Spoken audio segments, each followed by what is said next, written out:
The function of leadership is to produce more leaders, not more followers. Welcome to the Paid Forward Society, where we believe that leadership is a continuous learning journey and where knowledge is passed on to the next generation of leaders. I'm Roman Jordan. I've been learning and practicing management of global teams for about 10 years. In this podcast, we will explore the many facets of leadership as we talk to inspiring managers, entrepreneurs, coaches, veterans, and athletes who empower their teams and deliver results. Together, we will discover the keys to success through empathy, purpose, and care. So join me as we embark on this journey to become better leaders and create a better world.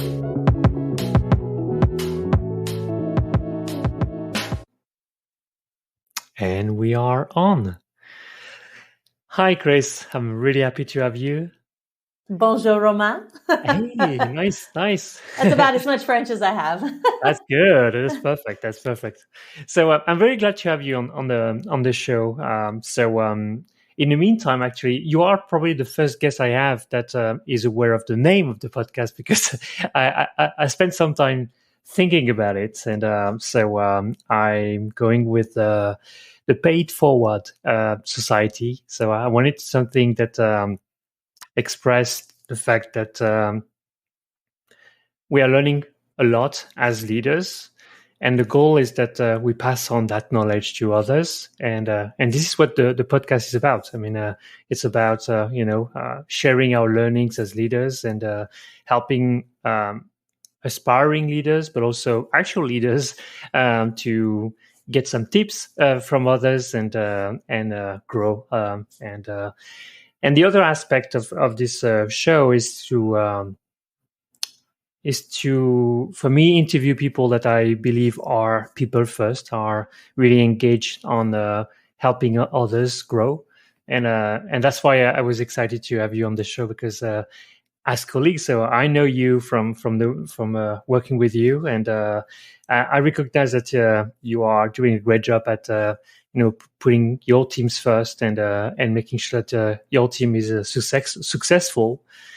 And also, there's another aspect of you that I really want to learn more about is your engagement for women in tech and women in STEM. So those are some of the topics that I would like to discuss with you today. But first, could you introduce yourself? Oh, thank you. Wow. I can't believe they agreed to be on the podcast without knowing what it would be called. My name is Kris Howard. I am the head of AWS Developer Relations for Asia Pacific. You can tell from the accent, I grew up in America, but I have lived, mostly in Australia for about the last 20 years, working in tech pretty much my whole career. Cool. Thank you. That's good. So how long have you been in a leadership position?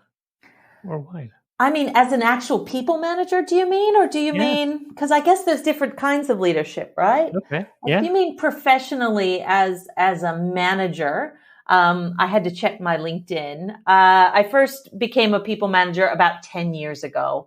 It was sort of around 2014, I think. If you mean more sort of personally, I've always kind of been someone that puts their hands up, student council president or captain of the tennis team, or even when I moved to Australia, I joined the Knitters Guild and I took over as the convener for my local chapter of the Knitters Guild. So it's something that I seem to just keep finding myself in. So what is that? The needle? The knitting, you knit knitting. Like a sweater or knitting, something. Yeah. Knitting, yeah. It's like a local club. Okay. Yeah, I watched your TED Talk on that. That was so cool. That was years ago. It was funny to me that it just got rediscovered this week. One of my colleagues found it and shared it, which was really fun. That was a while ago. Yeah, okay. That's why, because I thought, I mean, she had longer hair than I remember. And I look a lot younger. You're being very nice. No. I said only the hair. So okay. So that was years ago. That's why. So I missed this one before. But that was actually a great video. So I'm going to share in the details of the podcast. Yeah, it's a good one. So yeah, I think I'm interested in what you said about the different aspects of leadership. Um, People management is quite important, but why do you think you are in those positions? Because you said that you were the captain of the tennis team and so on. So why becoming a people manager or a manager or a leader? I think a couple things. One is I'm an extrovert. I am not afraid to speak up, and so that usually ends up, you start getting called on. I think a bit more. Also, I'm naturally sort of an organizer. I mean, I know it's been discredited, but I did like the Myers Briggs or whatever, and I am an ESTJ, which I think the description was you are nature's administrator. Like I just naturally am someone who likes organizing things. I am comfortable sort of working whether with authority or without authority. Like even when I wasn't a people manager, I often found myself in roles where I was kind of influencing without authority. I naturally sort of kind of am a project person who likes to drive projects, I guess. I was a great project manager. Okay, so have backbone, as we said. Yeah, but also, like gets things done. Like I think bias for, we are both from Amazon, but bias for action is probably my favorite of the leadership principles. Is I don't like to spend too much time dilly dallying about things. I like to actually make a decision and get stuff done. And so all that I think kind of is a nice package for someone who's interested in leadership to have. Okay, cool. Can we move to your first people manager position? I mean, how did you get there? What was the process?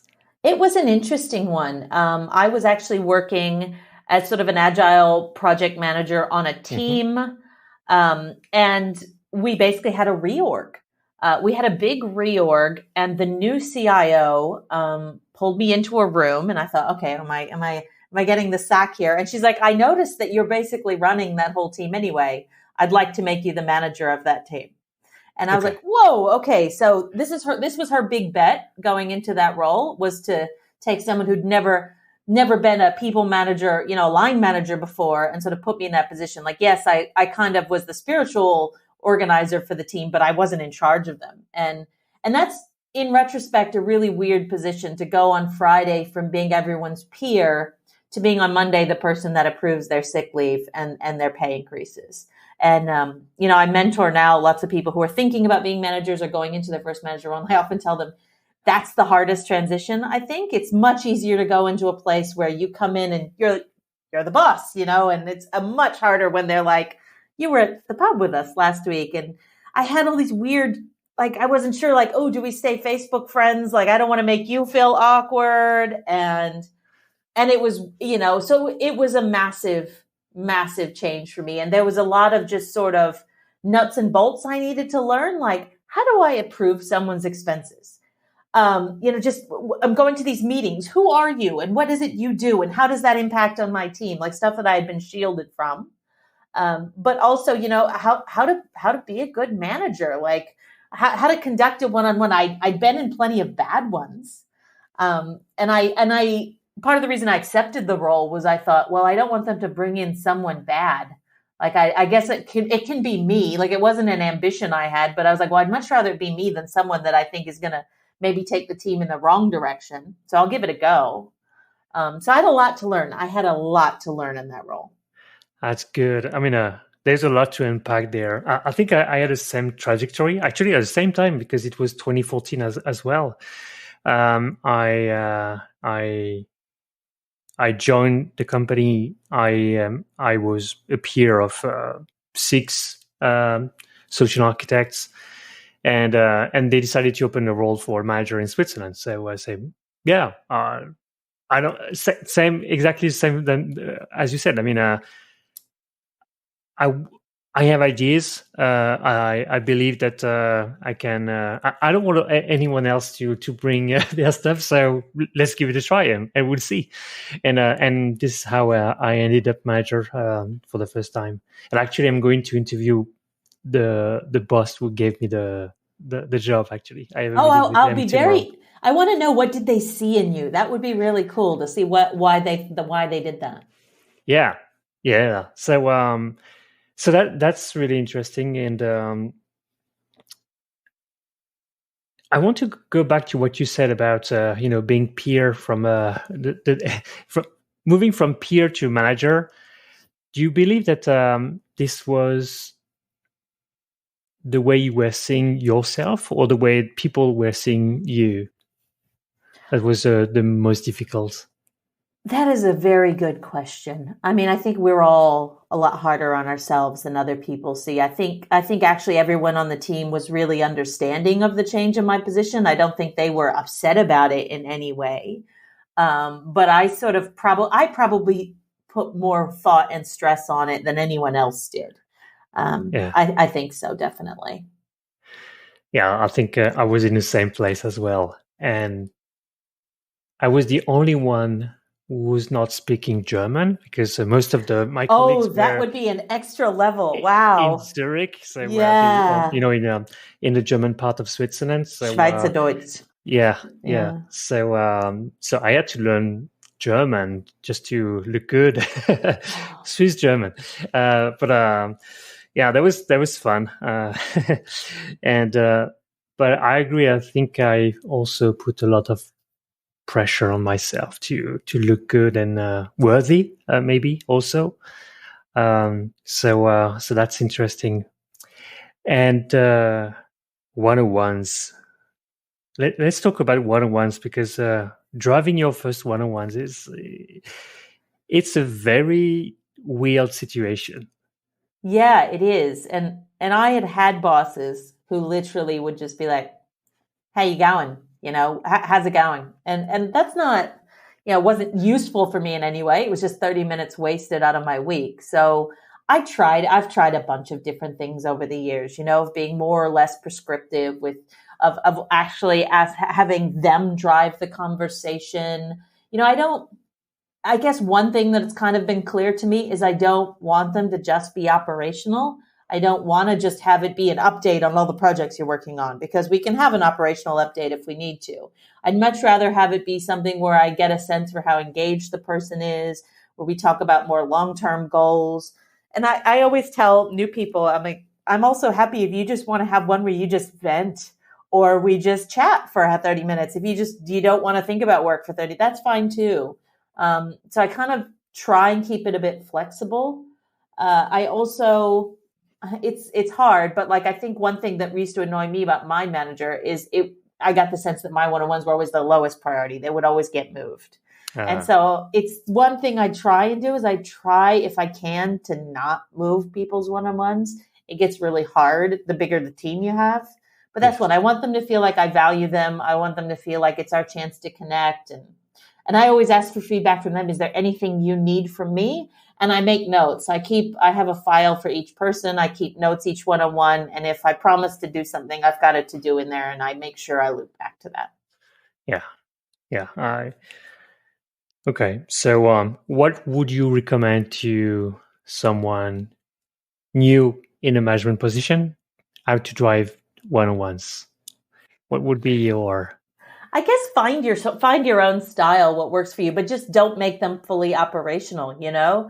Don't just use it as a chance to catch up on what they're doing. And one thing my current manager does that I really like is we've got a shared. Yeah, you do. Yeah, we've got a share. Actually, that's one thing I do with everybody is each person, we have a shared doc.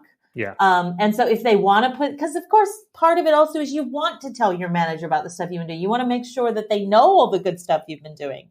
So actually doing that ahead of time. So I do it with my manager, and most of my team now do that with me, where they'll go in and whether it's an update, they want to be sure that I saw, or if it's particular discussion points that usually it's them driving the discussion. It's rare that I'll come in, and sometimes I have one or two things, depending on the time of the year. If it's annual performance review conversation or whatever. But most of the time, I let them set the agenda. And at the start of the year, it's always good to talk about your personal goals for the year. Towards the end of the year, perhaps it's more just about recognizing everything that they've done, thanking them. And so you end up, I tend to keep it quite flexible. And I would just say that you should not listen to anyone else's advice, but find your own style. Find your flow. Okay, good. Yeah, I think I use also the shared doc where basically I ask, my team to put the items, the topics that they want to discuss, and also sometimes I put some topics I would like to discuss. But usually, I would try to avoid having all the operational discussions. So that's really a moment for them, and I'm here to listen and eventually provide some feedback or guidance or help them. But it's their slot, and they can decide to skip it as long as they tell me in advance I'm good, because I don't like to show up and say, "Hey, where are you?" "Oh, I have nothing to say today." No. Please let me know, because otherwise I'm wasting also my time. It's really their time, and they decide how they want to use it and how they can use me actually. Yeah. I really like the idea of servant leadership, of like, actually, I'm not directing the team. I'm here to help the team. So I'm always like, is there anything you need from me? Is there anything you're blocked on that I can help you with? That's basically what I'm trying to get at in mind. Yeah. On that topic of servant leadership, because I like that as well. How do you deal with questions, as in they come with a problem and say, "Okay, what should I do?" Or say, "Well, that's..." Yeah, this is one where this is something I'm still working on for myself.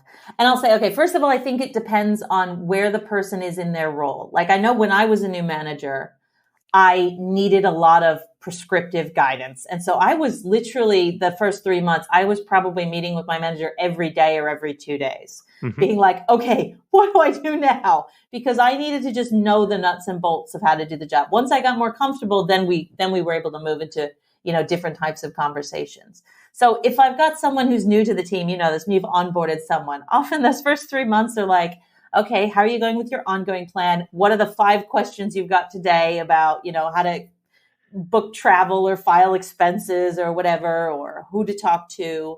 So there's a lot more sort of like me telling you, answering questions and directing you to things and telling you what to do. With someone on the team, like, my most tenured person on the team's been here for 8 years. He knows what he's doing. Yeah. I actually, my one-on-ones with him are just a meeting of peers. It's like, all right, you know what you're doing. What can I do to help you? Oftentimes we don't even go the whole 30 minutes because he doesn't need it. So it varies quite a bit. And I try and gauge it to where the person is and what they need. I do think as a coach, like one of the things I struggle with is if I see someone doing something and I know what I would do in that situation, letting them come to, like, guiding them to find an answer versus just telling them is something that as a leader, I find a bit difficult to do. It is indeed. So I want to go back to your first experience, because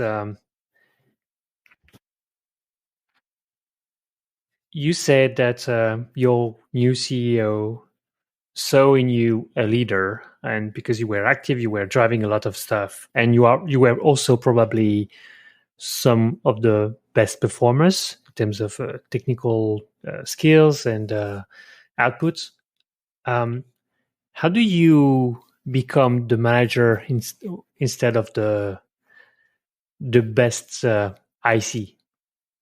That's a good question. And I see this in some companies. I mean, look, when I joined Amazon, I joined the Solutions Architect org, and the approach there was very player coach. I don't know if you've heard that expression, where the idea is that the manager is just the most experienced IC.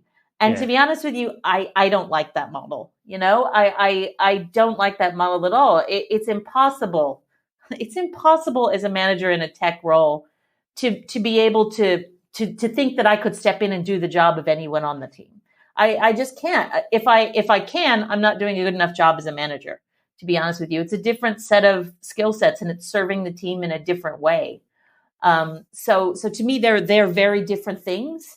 And I love the fact that we don't force people, there's no ceiling for an IC at which you have to become a manager to grow your career. I think that's one of the nice things about some of the bigger companies is they do try and have an IC ladder that allows you to keep going.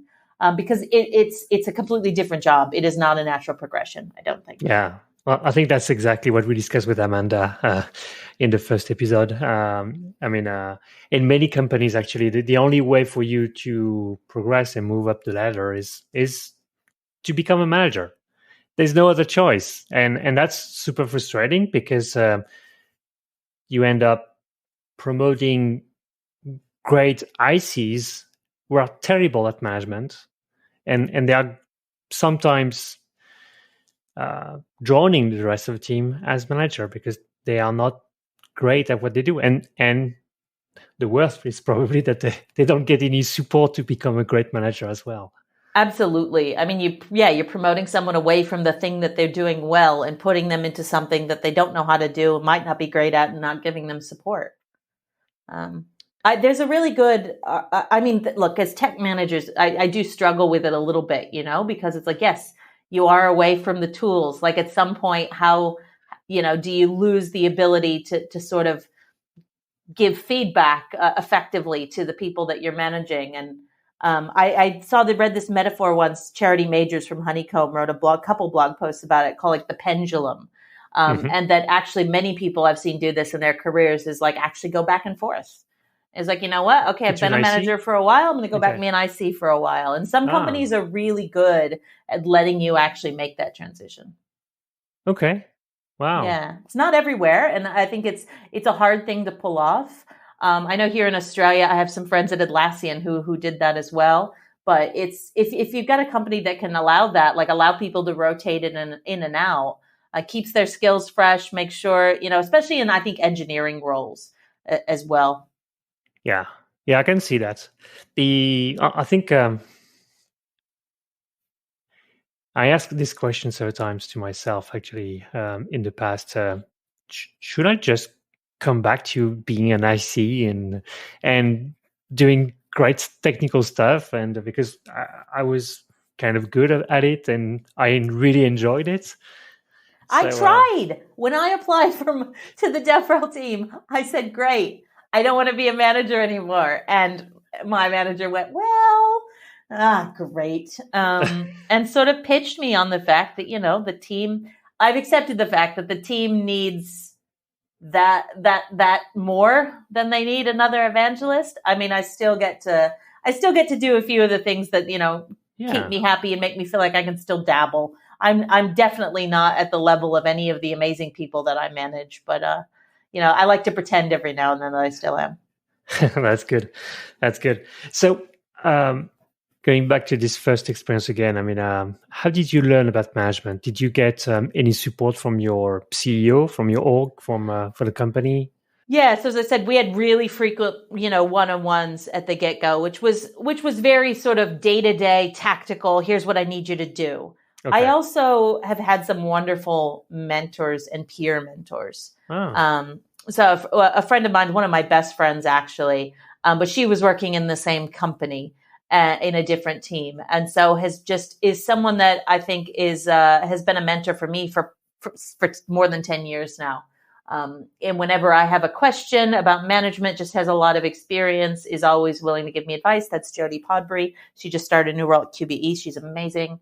And then I've also had more formal mentors as well that I've gone to and talked to.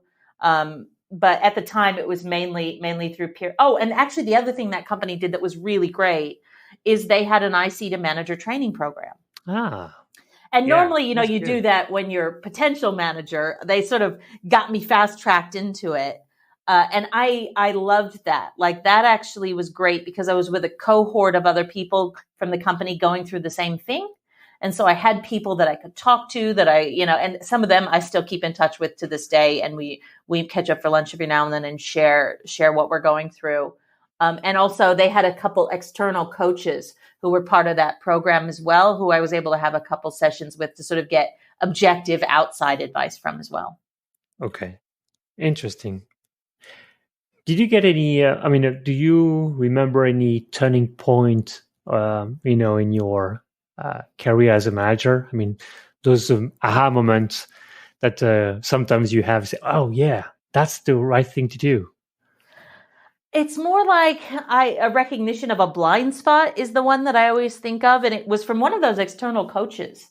I was actually having a situation where I felt like one of the other managers, I felt like maybe he was upset with me or we just weren't sort of getting along. And, I just sensed something was wrong there. And I was chatting to her about it. And I said, we were at an all hands and I nominated him to speak. I really wanted to hear from his team and give him that opportunity. And then we were at a meetup and I knew he was hiring. So I got the microphone, I handed it to him. She goes, he's an introvert. Do you not see that? And I went, huh? And she goes, a microphone in his hand is his worst nightmare. And every time you do that, you're making him feel utmost terror. And I was like, oh, but to me, I'm sharing the spotlight. That's what I would want someone to do, And she's like, not everybody's like you. And I was like, not everyone is like me. Of course they're not. But I couldn't, because it was such a fundamental difference for me. I was assuming he was motivated by the same things I am. Mm-hmm. And so it was a big eye opener for me. And so one of the things I try and do now is when I have, a new person on my team or someone I'm managing is try and actually work out what motivates them, because everybody's motivated by different things. And I don't know that I'm great at that, recognizing it now. Sometimes I have to actually ask them, but at least I don't just sort of assume anymore that everyone is motivated by the same sort of reward system that I am. That's a good one. Okay. Any particular training that were useful for you? I mean, I remember one really great training for me was Crucial Conversations. And I was right on time because I really had a problem with someone in my team. And actually, I could practice with doing that training on how I was going to manage the situation. So that was super cool. And Yeah, we've got some great internal training. I mean, one that was really good for me, I think, was Career Conversations, and they do both a manager version and IC version. And I did that pretty early in my time at Amazon. And I remember one of the things I remember them doing is they gave everyone a blank sheet of paper and asked you to sort of draw your career journey. And I actually was sitting there feeling quite bad, picturing that everyone else, and I was sitting beside a friend of mine who's an SA manager, and he had a straight progression, boom, I joined this team and then I got promoted and I got promoted and I got promoted. And then here I'm in my role. And mine was all over the place. It was moving countries, moving companies, moving, I've been a developer, then I was a business analyst, then I was a PM, then I was a leader, got made redundant, got hired again. And it was all over the place. And I was sitting there everyone else is they're just going to have that. It turns out he was the only one in the room whose line looked like that. Okay. Because the reality is most people's journey is not a straight line. And, the person who was leading the session, who was a leader that I looked up to, he shared his, and it was all over the place. And it just, it was so eye-opening to me. And I try and keep that in mind. It's easy to fall into imposter syndrome, but it sort of reminded me that everybody has their own journey and it's probably not the same as mine. Yeah, that's a really good thing to keep in mind because I think especially in tech, I mean, you and with all the social medias and people that are really good at selling themselves and doing incredible things as well, you believe that they are awesome, they are the next genius, whatever, and actually when you talk to them, they say, yeah, they are just human after all. Yeah, absolutely. Yeah, so that's good. Cool. The what are some of the biggest challenges that you faced as a manager in your early days of managers? So we talk about identifying the personality and the reward system of others. What else? I think hiring was something that took me a long time to get good at, to understand how it should work. Like that first role, I was leading a team of web and mobile developers, and we were hiring, and we had a process that someone had put in place. No one had ever had any training. I'd been on interviews, and we're just making it up. We were just all making it up, and realized once I became sort of the leader of the team, I was like, this is, and sort of got a view of how everyone was doing it. This is terrible. Like, I think there's a real risk. Perhaps people are asking questions that they shouldn't be asking. I think B, even if legally they're not illegal questions, they're definitely introducing bias. We're not being consistent or objective in how we're assessing candidates, And so I spent a lot of time at that company, especially in technical roles. There are a lot of places pitching you on use our self-testing system, or we have an online thing people do, and then they will give you vetted candidates, and trying different ways of doing technical assessments on candidates, and also running training, actually pushing for and getting someone to come in and run interview training for engineers, because you kind of think that just because someone is a good developer that they can interview someone on how to be a good developer. Not true. No, true. And I hated it, to be honest with you. I absolutely hated hiring. I would have described it as my least favorite part of being a manager. And so when I came to Amazon with AWS and as a manager, and I knew I was going to have to hire, I was like, oh, here we go again. And honestly, it feels like really silly to say it, but I've come 180 degrees since then. I really enjoy the way we do interviewing now. I've finally come to embrace it. And I feel like the way I do it is so different from how we did it 10 years ago. It's so much better.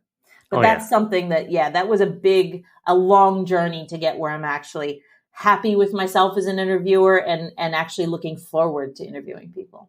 So would you say that it's it's at Amazon that you learn how to hire, or? Definitely. Yeah. Definitely. Yeah. So what are some of the big learnings of what someone in the audience could learn from the best practices that you discovered at Amazon that can be reused elsewhere? Yeah, one of the things I think we do really well is we don't ask people these sort of silly hypothetical questions, brain teasers. We're not trying to trick anyone. We don't ask about, tell me about your biggest weakness, those sort of traditional questions. We ask for experiences. We ask you to tell us stories from your career. And, it seems like a pretty good predictor of how you do in one role is based on the experience you've had in other roles. We don't hire necessarily on potential. We hire on, whether or not you actually have what you need to do the role. And that's where I think it gets interesting, because you have to really question job descriptions. Is everything that's in this job description actually what we need for this role? To sort of avoid biasing who you are bringing in. But yeah, so the kind of questions we ask, we focus very much on our leadership principles, as you know, and that we have this, we were talking about this before we started recording, this sort of independent third party on the interviewing panel, who is, as we call it, the bar raiser. This is public knowledge about Amazon. Because as a hiring manager, your motivation is to hire, right? You just want to fill that seat. You want to get someone there and enroll. And that's not always the best thing for the company. And so having an independent person who's going to, make sure that we're doing a great job for the candidate, because so many companies have a terrible candidate experience. Make sure that everyone is doing what they have to legally, and that the whole interview has been set up in a way that's the best for the candidate and for the company. And then actually having veto power, which I've never had to use as a bar raiser. I've never had it used on me as a manager, but really having an independent facilitator who's driving consensus and really questioning people on their biases. It's so helpful. I would take that with me if I went somewhere else. I would definitely do that elsewhere. Yeah, definitely. I really enjoyed that. I learned how to enjoy interviews as well since I've joined Amazon. I mean, it was always tricky, always difficult, always overthinking about my own bias and okay, what are some of the questions I need to ask, and what are some and actually having those asking questions about the experience when they tell stories is so much inspiring, and actually I really enjoy knowing about people and discovering what they have done, because when you interview people, they may not be in your direct team and doing something different from your day-to-day job. So actually you are learning when you are interviewing an accountant. That's very different from our roles, and that can be quite interesting. So that's really cool. I think the one of the things that we do pretty well at Amazon is the preparation work. I've seen many interviewers coming in an interview and not being ready. I think we and one of the reasons why we're doing that at Amazon is that we treat candidates with huge respect, and we are here to have a conversation and not to sack anybody. It's to really to understand, okay, so what, so it's a coming with a curious mind and trying to understand what the person did, and that's also why we ask so many follow-up questions, I guess, because we really want to dig and understand, because sometimes it's difficult as a candidate to tell the story in a way that is going to give all the best answers. And actually, interviewers at Amazon are trying to help as much as they can to get that data. Yeah, yeah. And oftentimes I will only, in a 1 hour interview, only get to 2 or 3 different stories from their career. If it's a good enough example, like we'll go into a lot of details. It's not about, oh, you gave me 15 different examples. It's like, no, if you give me 2 or 3 good ones, that's enough. Like that can be enough. Yeah. Any horror stories of bad hiring in the past? Not here. I think in my career, yes. I think there's been once or twice where I've made, bad decisions of bringing in someone because, yes, I was terrified and I needed to fill the role and I was worried. I've also had the situation of, someone comes to you and says, look, I'm sorry, I'm going to resign. I've been made an offer.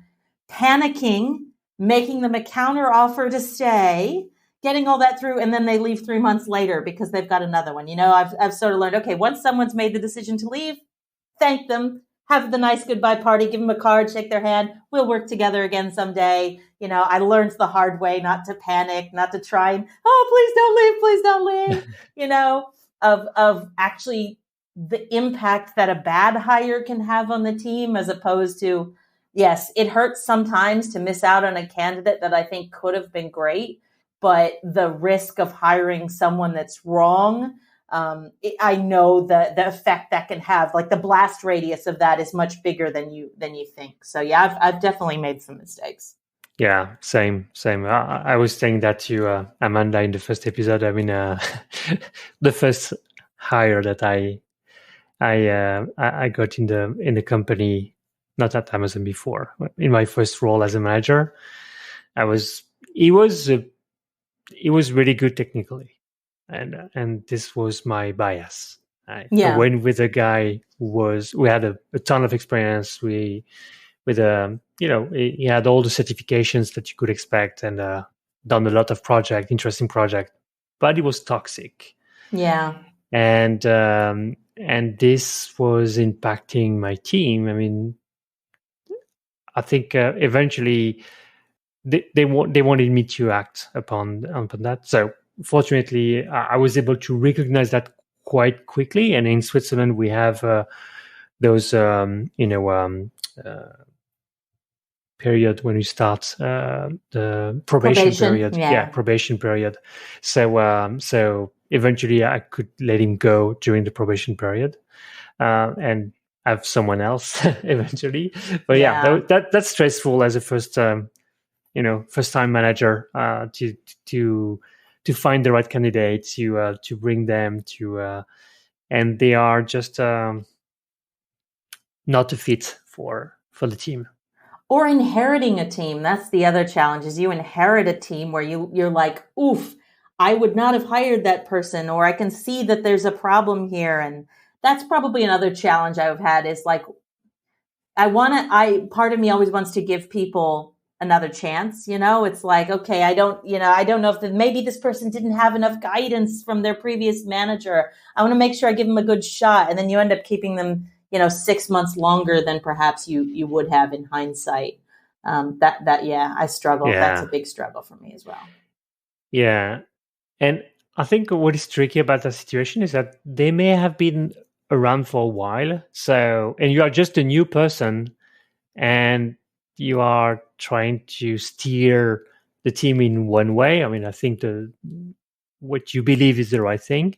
Yeah. And onboarding them on this new journey, people don't like change also. So so that's a good question. How do you manage change? How do you handle the change management with your teams? I mean, that's a tricky one, I found. What sort of change do you mean? So, for example, you are in a new team, yeah, or you are already acting as a leader in the team, and with the leadership team, you decide that we need to do things differently, or there's a new set of priorities or something big enough that people would say, oh, okay, that's not the way we used to work. So I think those transitions are quite difficult to handle sometimes. Yeah, I think it's interesting. I was chatting about this with, as I said, my friend Jody, who's a peer, and another friend of ours, Amy. We have a little WhatsApp group where we share a lot of, advice. And we were talking recently about, I think that there is a vision of leadership where one person has a vision and they get everyone behind it and they drive towards it. Mm-hmm. And there's another version of leadership, which is much more collaborative.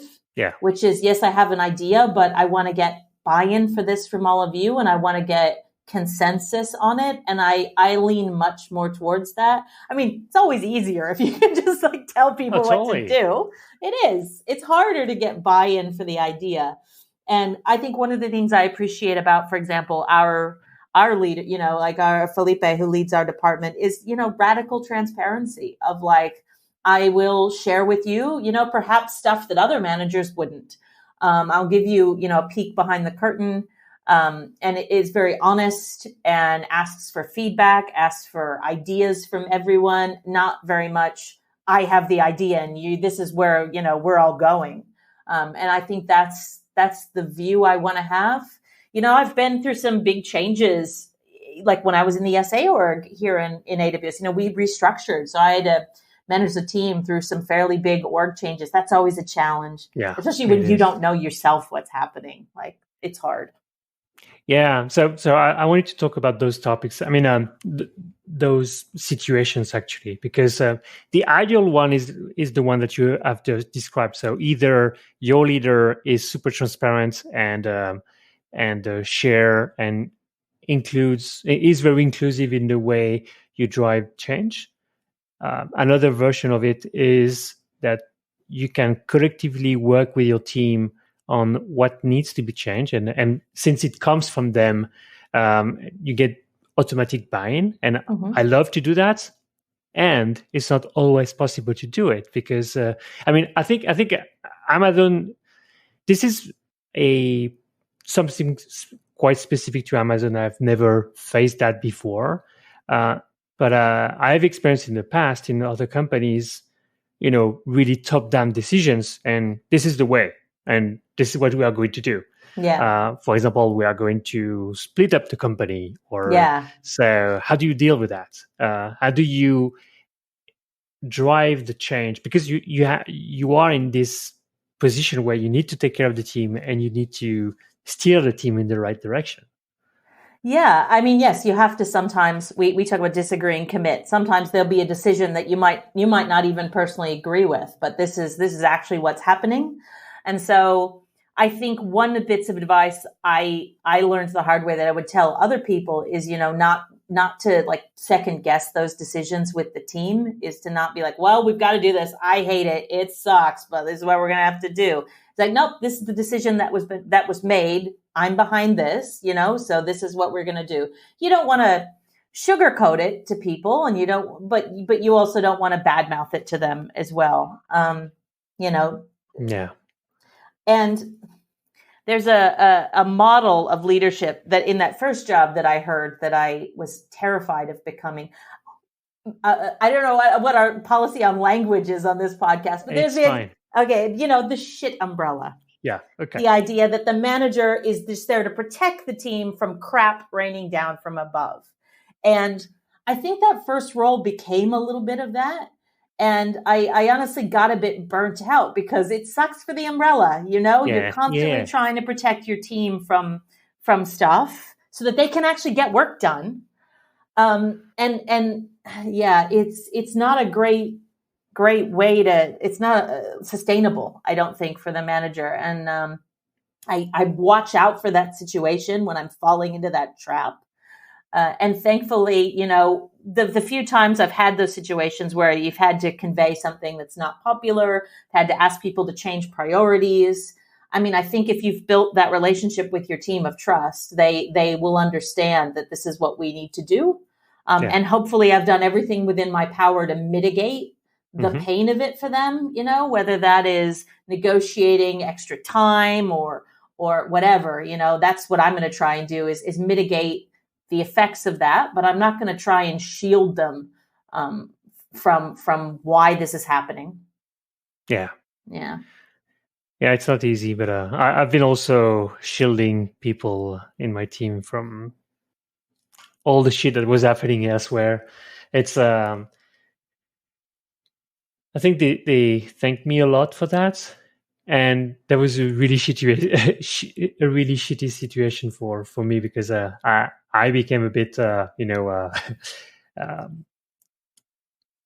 had two personalities.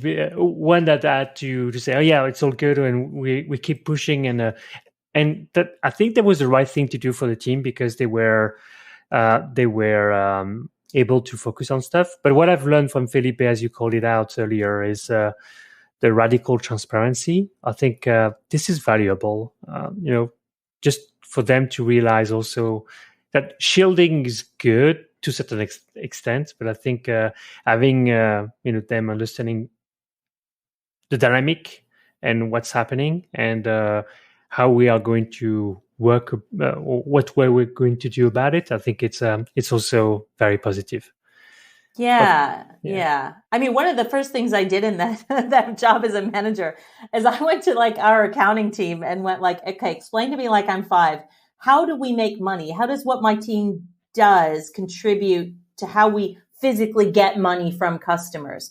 And then they explained it, and I was like, great, can you come explain that to my team? I think that will actually help everyone to understand. Sometimes people have such a narrow view of where they fit in things that when you give them that, okay, I don't like it, but I get why we're doing what you're telling us we have to do. That's a very interesting topic. Let's talk about purpose. How do you...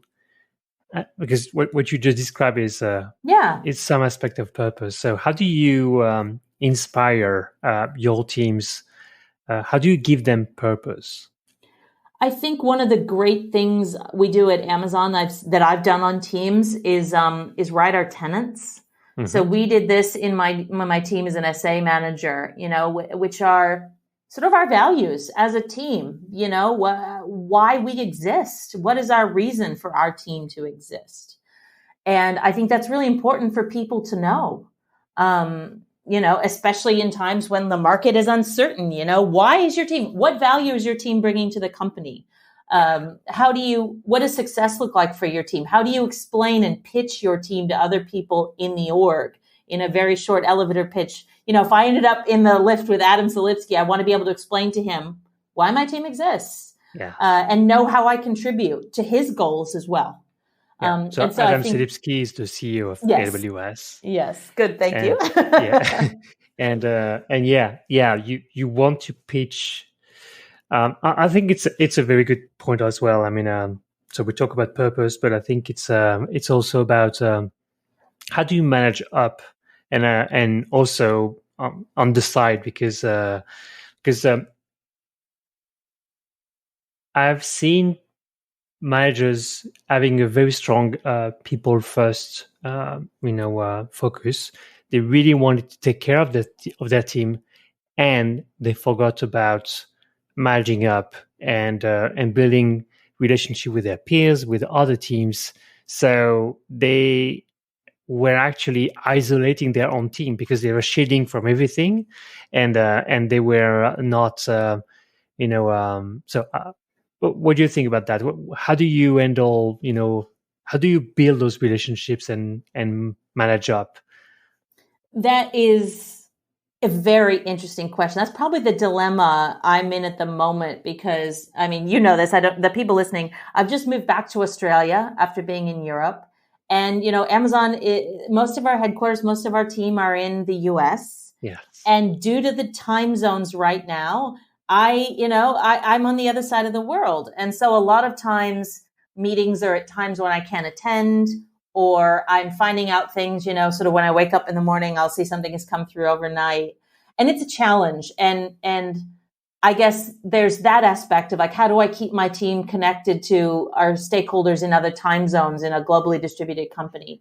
Mm-hmm. But then also we have local stakeholders as well. And so I've kind of consciously right now made the decision to focus more on the local, on the regional, on, where we can have the most impact.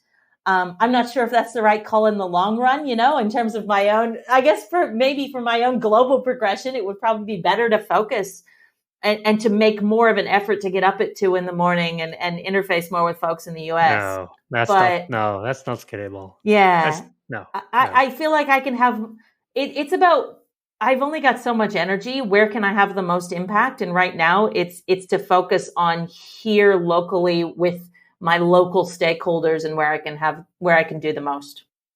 Cool. It's a good question, though. It's something I wonder.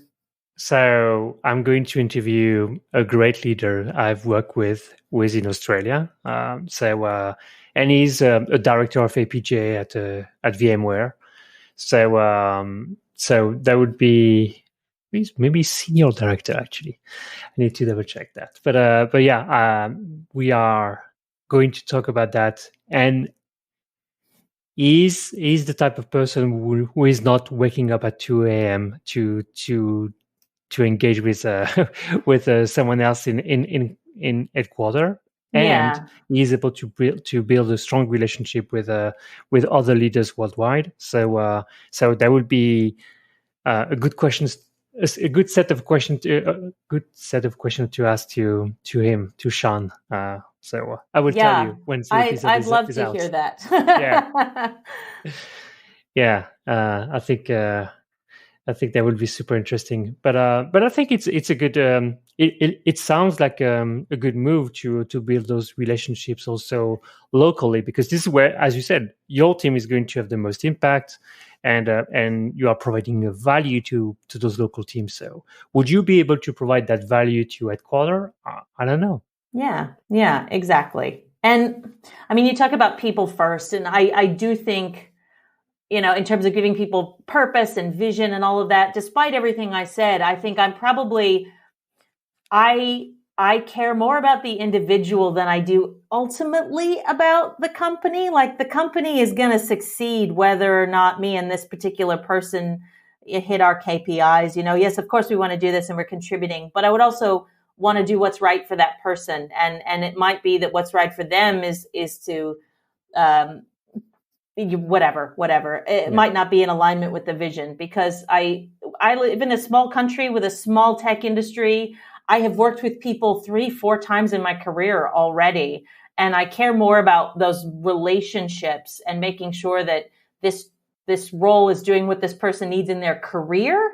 Mm-hmm. And making sure that that's the overriding priority. And I think that I'm comfortable with those decisions. As I said, it might be better for me if I had long-term aspirations of being a CTO at a global company, that I should probably focus more on the managing up aspects, as you say, than I'm doing.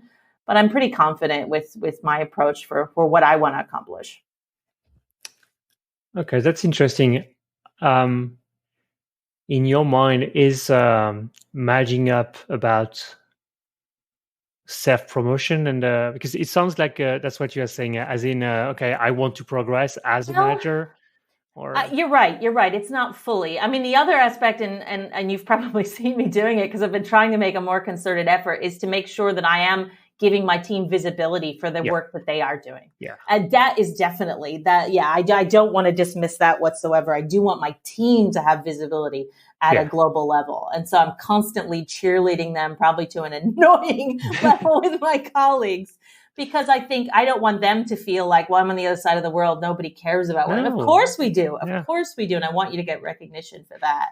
So yes, absolutely. I do that aspect of it. yeah. And I think you do that very well. So it's not annoying at all. I think it's great, and that's also what I meant by managing up. It's about representing your team and showing up all the great stuff that your team is doing to deliver. So that's not you as a manager trying to find the next role Yeah. all the way up the chain. I think it's that might be a consequence eventually, and the priorities on what you can do for the team. And I feel that you know I think I've always enjoyed selling, as a solution architect and Yeah. winning deals and stuff like this. And for me, when I win over some partner teams or stakeholders, say, yeah, we are going to work together, and I was able to convince them because I know that my team is going to deliver. I feel that I sold my team, and and that's quite cool, and I know that they are going to deliver with quality. So that's cool. Yeah. That's how Yeah. I manage up as well, selling my team. Absolutely. It is funny being in a matrix, being in a team that's sort of spread out around the world, and you have local stakeholders, but you're not really part of the local team. It's just an interesting challenge we have in our particular team. Yeah, is that? I think our job in DevRel, developer relation, is a bit specific, but I think there are other roles that are also transverse and not fitting. I mean, solution architects are working very closely with account managers, for example. Yeah. And but they also need to interact with field marketing, with other teams that are disconnected from, and they may or may not have the same goals, but I feel that whatever. It's Yeah. Well, I think I felt a strong identity when I was part of the SA org. You feel a part of the sales org. Sales orgs always have a strong identity. You feel like you're all one team and you have very clear goals that you're working towards. And when you're in a sort of overlay function, you're not really part of those teams. You're an external sort of to them. And so it's an interesting position to be in. Yeah, that's true. That's true. I want to talk a bit about women in tech, because that's I know a big topic for you, and I want to learn more about that. And more specifically, I would like to understand how can I become a better ally, and what it means to be an ally, and what are the wrong things to do, and the good things to do. Yeah. It's always been something. Well, actually, no, it hasn't. It has not been something that at the start of my career was a focus. I was a developer and was always the only woman on my team for a long time, and sort of felt a little bit lonely. Didn't really have any like horrible bad experiences or anything. It was just like, oh, there's nobody on my team like me. Mm-hmm. And I was sort of about 10 years into my career, found out that there was a local Girl Geek meetup happening. And it was just almost like, how I don't even understand what that is. That just seems like a thing that can't be real. And managed to get two people to go with me because I was so nervous of going on my own, and walked into a room of 70 technical women. I had never been in a room with more than 3 in my life, and it was like, it was just so strange. And I loved it so much. And so I became part of that group. We ran some all-women hackathons here in Sydney, which were fantastic. It's where I started speaking. I gave my first sort of tech talk at that group a few years later, and it all started from there. And so I became, it's not like I was always beating the drum of like diversity in tech. It was like I found this community where I suddenly felt at home and wanted other people to have that. And also, this is an amazing industry. Like, I've moved countries, I've been promoted. I've had opportunities that lots of people wouldn't. Let's be honest, we're not digging ditches here. Like, this is a great industry to be in. More people, more women should be in it. Totally. And so if I can help them, help anyone underrepresented in tech for that matter, I will, because I'm really passionate about it. And now that I know what it's like to look around and have people on the team like you, I want everybody to feel that way. So that's sort of how I came into it. Okay. So going back to my question about becoming a better ally. Yes. What does it mean? Yeah, that's a good. So look, I have some amazing friends and peers. I've been running the Sydney Tech Leaders Meetup group here with a couple guys for about 5 years now, longer than that, I think. And we've tried different things as an industry group. I think doing blind hiring. So when you get a CV, for example, that's a really easy way of stripping names and identifying details off. You'd be surprised how much of a difference that makes.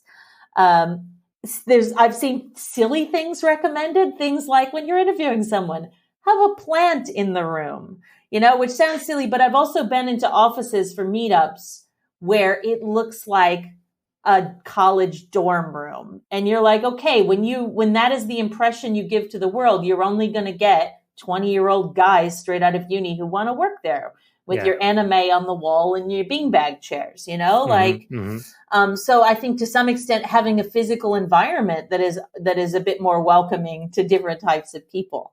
Yeah. I think, wherever you can push for not falling back on the tropes of like pizza and beer at meetups, I like pizza and beer. I do, but I understand how that puts some people off. Look, let's be vocally self-critical here. AWS had a community group for many years in Australia called the Dev Warriors. Like, that alone is going to keep a lot of people, not just women, from joining, so being aware of things like that. And I think we are a lot more aware now of our language and how the way we talk can keep people out, gatekeep people. I heard a wonderful talk a few years ago by a developer in New Zealand, by Oren Shaw.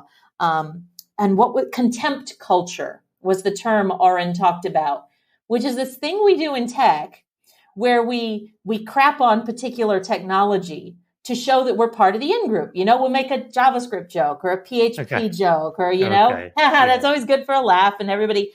And how unwelcoming is that to someone who's new to the industry, or that might be where they're starting out as a beginner? Like, and when I saw that talk, I realized how often I do it, how lazy a joke it is. And I sort of made a kind of, resolution to myself to not do it and to call it out when I see it. I think that's something I've really appreciated allies doing as well. I once sitting in a data conference in Sydney and had a speaker talking about eventual consistency, talk about, weak, girly eventual consistency. And having a guy raise his hand during the Q and say, I'd just like to give you an opportunity to apologize for the slur that you used before. And having, this guy call it out as opposed to the 5 women in the room who were sitting there feeling awkward about it. So that's what I love to see. I love that he used his privilege to actually do that. Okay. That kind of thing. Okay. So speaking up and being aware of the language and the way you talk might not be welcoming to others. What I found super difficult for me in the past was I was not getting any applications from women at all. And I was wondering, why is that? I've been in the networking industry for a while. So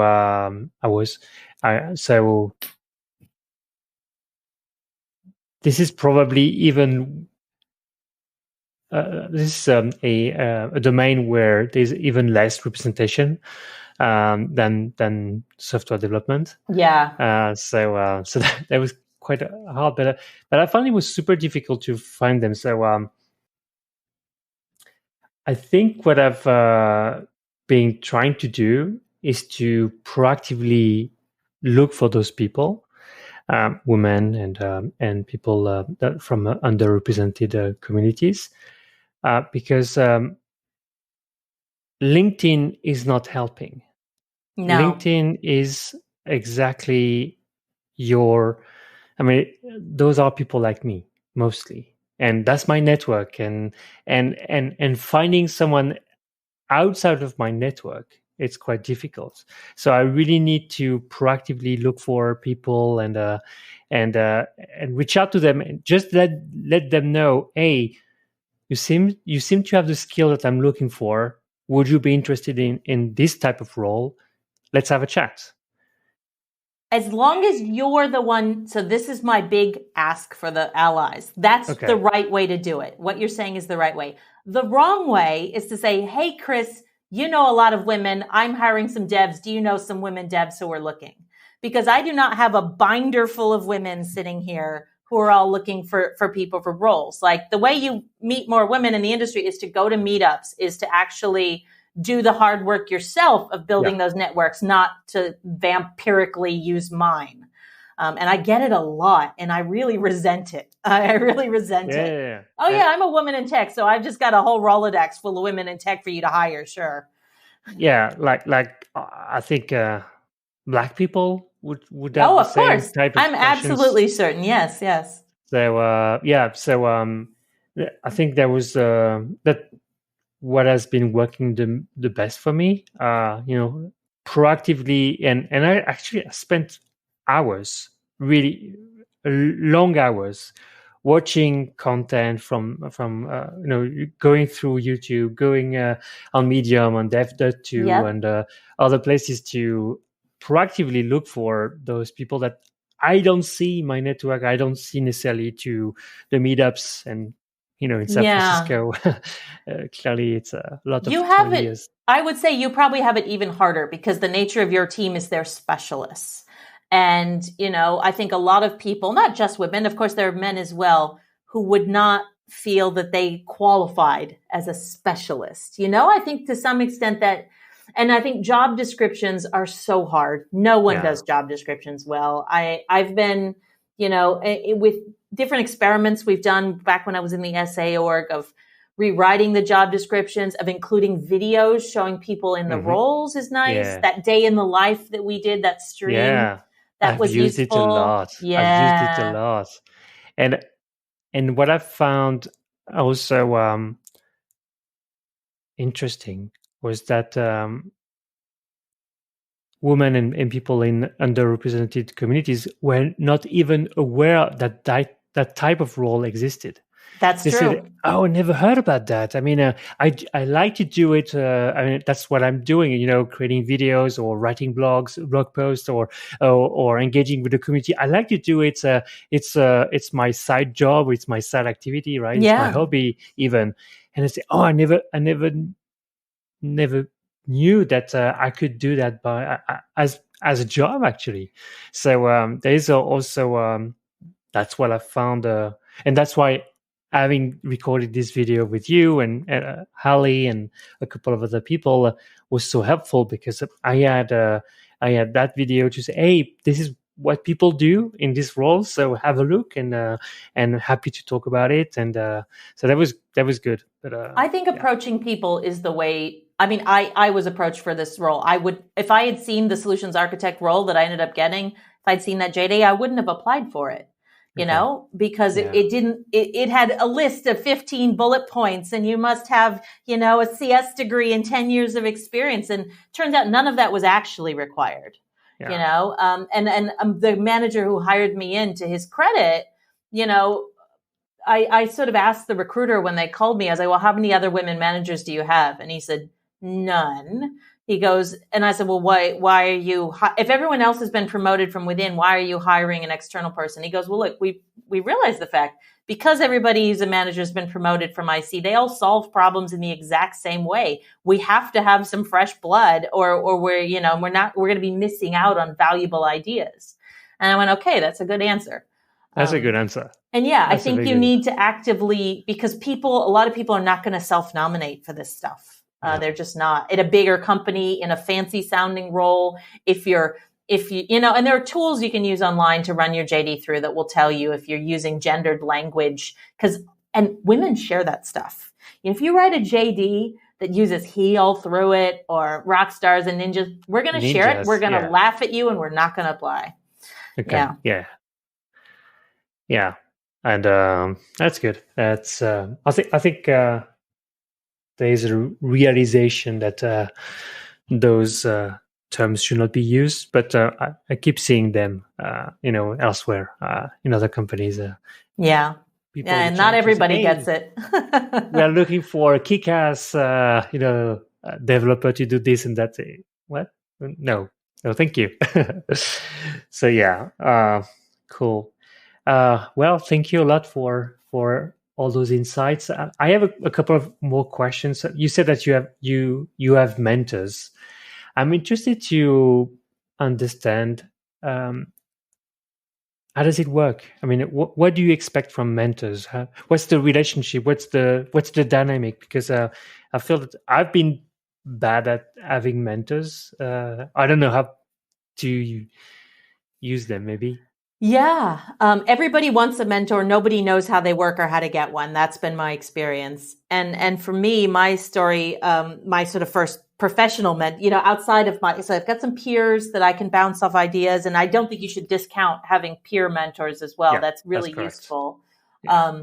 And a lot of companies will have an internal mentoring program. So if you do take advantage of that, I think that's a great opportunity. Get someone outside of your reporting line.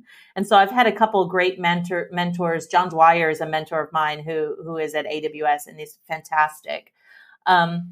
But I saw a woman speak, a CEO at some event in Sydney, 15 years ago, probably one of those Girl Geek events, and just went like, oh, that's who I want to be when I grow up. Like, she's amazing. She could tell me the answer to everything. And I was so nervous. They must be so important. I'm never going to ask her. It's like asking her out on a date. My God, what? And so I just stalked her on like LinkedIn for years and years.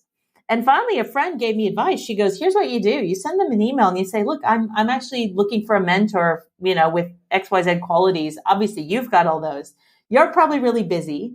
I would wonder if you had any advice for me on who in your network would be good to reach out to. So this is the one weird trick. Don't use it everywhere. This is my one weird trick to getting your dream mentor. And it worked. I emailed her. We had coffee and we had monthly mentoring sessions for about a year after that. And it was just really fantastic. And she was a lovely person, someone that I would still keep in touch with in the industry. So you can try that trick. It won't work on everybody. And please don't everyone listening to this do it to me, because I don't have capacity. So that's one way. The other way is to simply pay. So I've actually started, I see a coach, a professional coach. That was my New Year's resolution. So I have a session on Monday, and so I've got to do my homework this weekend ahead of that. Nice. It's actually helping me with some of my particular challenges. Okay, so I feel that mentor and coach are different. Yeah, I would say so. And there's also champion and sponsor in there as well. Like, I've got champions. I've got people who will actively put me forward for opportunities, or who, if I'm doubting my own abilities, I know go have a conversation with that person. They're going to remind me that all my strengths, like that's important too. I think a coach, it's like getting better at a sport. It's very much of like helping you practice in a meaningful way certain things that you need to get better at. Versus a mentor can be someone that has experience, that they can actually give you advice based on their experience, but also ideally similar to a line manager will help you come to conclusions on your own without necessarily giving you all the answers. So basically a type of Yoda master. That I think people want it to be a Yoda master. yeah, In my experience, it actually goes both ways. Like both people end up getting quite a lot out of the relationship. yeah, okay. But what's the how do you engage? I mean, identifying the mentor. Okay, I get it, and connecting with them. Okay, but Yeah. what is a typical session with a mentor? What's that? Yeah. What does it look like? How do you get the best out of that relationship? The best advice I can give you there is at your first a meetup is to sort of set an agreement, like set a time. So we're going to do this every month for 6 months. Okay. Because otherwise you set a time bound on it, because otherwise people are signing for an open-ended agreement. It's awkward, Yeah. So we're going to do this. If you have particular goals that you want to achieve in that time, it's good to actually outline that. So with my mentors internally at Amazon, I want to get better at having, those crucial conversations with someone. So identifying a particular area you want to dig in. With the woman externally who I had that mentoring relationship with, it was when I was really at sort of a crossroads of deciding which direction I was going to go in my career, and just wanting to learn from her and ask her questions about her career. It was more open-ended, that one, less a particular problem I was trying to solve. But I think being very, like with the coach that I have right now, we've identified 3 goals to work on over the next 6 months. And so you can be quite prescriptive with it, or you can be more open-ended depending on the person. Okay, that's good. Actually, I have a coach. Oh, do you really? Yeah, Nice. I started last week. A former colleague of mine, said, "Hey," she broadcasted a message on LinkedIn, say, "Hey, I am doing, I'm working on my certification to become a coach. Yep. Would you like to be coached?" To say, why not? Let's do it. So I started actually last week. Yeah. So I would tell you how it goes, but that's I can see already some of the benefits. Yeah, mine is very similar. Mine is a former colleague as well who got her certification and reached out saying, I'm looking to build my business, and really want to see her succeed. And I mean, because I know her, and that adds a little bit of awkwardness to it too. Yeah. Don't you find? It's like, yeah, you know me so well, or you've seen me in a professional context as opposed to someone you're meeting for the first time. It's a different relationship. It's a different relationship indeed. Yeah. But that's interesting. So we'll see. I've got to listen to a Brene Brown podcast this weekend. I don't know what your homework is. I have no podcast. Is more a few actions to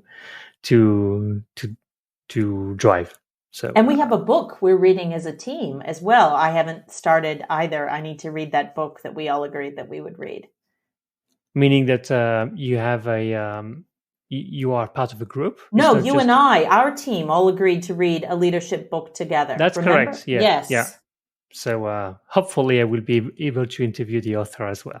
Oh, that would be amazing. Oh, yes. I would love to hear that. Oh, wonderful. Yeah. And can I just say the title? I love the title of the podcast. Like for me to wrap all this up together, like I often tell people the reason I mentor, the reason I go out and advocate for women in tech and is because I benefited from so many people helping me out along the way. I want to pay it forward to others. I think a lot of times people, the expression pull the ladder up after them. I don't want to pull the ladder up. I want to make more ladders so that more people can come up. Agree. Yeah, totally. So thank you. It's exactly the spirit of this podcast. So thank you for that. Well, thank you for having me. How do you improve as a leader? So we talk about mentoring and coaching. What else? Oh, that's a good question. I mean, reading books, yes. Listening to podcasts, yes. I like to shadow other people. Like the way I got better at being an interviewer was through shadowing other people. And so one of the great things I think about being a bar raiser was getting to see leaders in other teams and learn from them. I'm big on learning through other people. So if I find someone at Amazon that I want to learn from, I'll probably reach out to them for a coffee and pick their brain about how they do things in their team. So for me, that's, reading a book and stuff. I like to, but I actually like to validate what I know by talking to people and hearing how they do it. Yeah, I love to do that. I'm listening podcasts that are not necessarily they are conversational like this because I feel that I'm getting more out of it because it's people are telling you stories. It's like if I were in the room and asking the question as well. So I like those type of format for podcasts because I get to learn as well. I like reading as well. So would you and have I mentioned the user group. So I've been a member of Sydney Technology Leaders for a long time. It used to be the Sydney CTO School, which is sort of an international group, but we sort of wanted to make it a bit more inclusive of people who were aspiring to be leaders as well. And so we've got a Slack channel and we share articles. We usually try and meet every month and we'll have a couple different talks. So to me, being part of a community is also how I get better as a leader, how I get ideas and see what other people think about things. That's good. I need to check that. A previous guest that I had on the show, Nick, he told me something that I didn't think about before. He's actually looking on LinkedIn, people in San Francisco because he lives in San Francisco as well, and just pinging random people who are aligned with what he's looking for, like a leader or something, and he's saying, "Okay, let's have a coffee together." So, oh, that's cool. So, and people are he has a great conversion rates actually. Yeah. See, but I look, I think it comes down culturally. Like I'm from the Midwest in the US. And so to me, I like, I could never do that. And when people do that to me, I feel so awkward. Sometimes people reach out and they're like, "Hi, Kris, saw you on LinkedIn. Are you free at 2:30 for a call?" And I'm like, "Wait, what? What? I don't even know you." So he would not be getting a hit rate from me, but it must work for somebody because I see them as well. Not my approach. I like a note on LinkedIn and I like to get to know someone before we have that conversation, but I'm glad it works for him. Yeah, that's good. Okay. So last question before I let you go and enjoy your weekend and probably a good beer on Friday. Oh, it's definitely time. It's 4:00 on a Friday. It's time for a beer.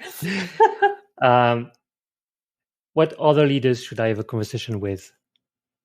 Do you have a name? Someone that I would love to recommend some Australian leaders for you. Yeah. So as I mentioned, Jody to you, who's someone I've known for years, who's led developer teams here, and has mentored many, many people. I just think she's got wonderful knowledge. I can connect you with her. She'd be a great person to talk to. I'll have a think. I mean, one of the great things about AWS is, I've been able to work in Australia and in Europe as well. So I got to meet quite a few people in Europe too. So I can think of a few people in, my mind goes straight to women. I don't know how many women you've interviewed on sounds like you've had a few already. So good on you. There's a few amazing women I think I can recommend to you as well. Awesome. Thank you. Looking forward. So thanks a lot, Kris. I really enjoy this past hour. Hour 20 together. I know. You said an hour. We just keep going. Yeah. Thank you. You have so many interesting stuff. So I'm glad that I've learned from you, and I wish you a great beer that you enjoy the weekend. Thank you, and I'll catch up with you soon because I want to hear how your coaching is going as well. So okay. We'll compare notes. All right. Sounds good. Thanks a lot. I'm going to stop now. You stayed until the end. Thank you for listening to this episode of the Paid Forward Society. If you enjoyed it, please subscribe and share it with at least 2 people who would benefit from this discussion. Your support helps me reach more people and make a greater impact. You can also help me get discovered by leaving a 5-star rating and a review on your favorite podcast platform. I appreciate your support and look forward to continuing this journey with you. Bye.